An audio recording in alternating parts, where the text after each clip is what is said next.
আম্বানির বৌমা হিসেবেই পরিচিত হচ্ছেন রাধিকা মার্চেন্ট। ভারত শ্রেষ্ঠ ধনকুবেরের বৌমা তিনি। তার নিজের সম্পত্তির পরিমাণ কত জানেন? প্রায় 1250 কোটি টাকা খরচ হয়েছে অনন্ত আম্বানি এবং রাধিকা মার্চেন্টের 3 দিনব্যাপী প্রি ওয়েডিং সেলিব্রেশনে। অবশ্য মুকেশ আম্বানির প্রায় 8 লক্ষ কোটি টাকার সম্পত্তির কাছে তা নস্যিমাত্র। তবে আম্বানি পরিবারের ছোট বৌমাও কিন্তু কিছু কম যান না। তিনি অ্যাঙ্কর হেলথ কেয়ারের সিইও বীরেন মার্চেন্টের মেয়ে। সেই সঙ্গে তিনি সংশ্লিষ্ট সংস্থার ডিরেক্টর পদেও রয়েছেন। রাধিকা মুম্বাইয়ের Cathedral and John Connon School ও ইকোল মন্ডিয়াল ওয়ার্ল্ড স্কুলে পড়াশোনা করেছেন। এরপর বিদেশ থেকে উচ্চশিক্ষা লাভ করেছেন তিনি।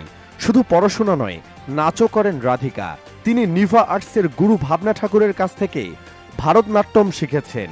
এই মুহূর্তে রাধিকা তার বাবা বীরেন মার্চেন্টের সংস্থা অ্যাঙ্কর হেলথ কেয়ারের ডিরেক্টর পদে রয়েছেন। তার দিদি অঞ্জলি মার্চেন্ট ম্যাজিথিয়াও বাবার কোম্পানিতে একই পদে রয়েছেন। বীরেন মার্চেন্টের মোট সম্পত্তির পরিমাণ প্রায় 755 কোটি টাকা, আর রাধিকার সম্পত্তির পরিমাণ প্রায় 10 কোটি টাকা। রাধিকা এবং অনন্ত একে অপরকে খুব ছোটবেলা থেকেই চেনেন। বহু বছর ধরে প্রেম করেছেন তারা। গত বছর তাদের এনগেজমেন্ট হয়। এবছর প্রি ওয়েডিং হলো মার্চ মাসে। সামাজিক বিয়ের অনুষ্ঠান হবে আগামী জুলাই মাসে। তাই এখন তার জন্য প্রস্তুতি চলছে। বিয়ের আসল অনুষ্ঠানটি কোথায় হবে সেটা অবশ্য এখনই গোপন রাখছে আম্বানি পরিবার।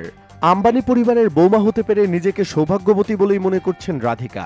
তিনি মনে করেন এমন সুযোগ এবং ভাগ্য খুব কম মানুষেরই হয়। সেই সঙ্গে রাধিকা আরও বলেছেন, আমি আশা করি যে আমাদের বিয়ে বিশ্বের বৃহত্তম প্রাণী পুনর্বাসন কেন্দ্র ভান্তারার প্রতি বিশ্বব্যাপী মানুষের মনোযোগ আকর্ষণ করবে। এটি এমন একটি প্রকল্প যা আমার স্বামী এবং আমার হৃদয়ের খুব কাছের।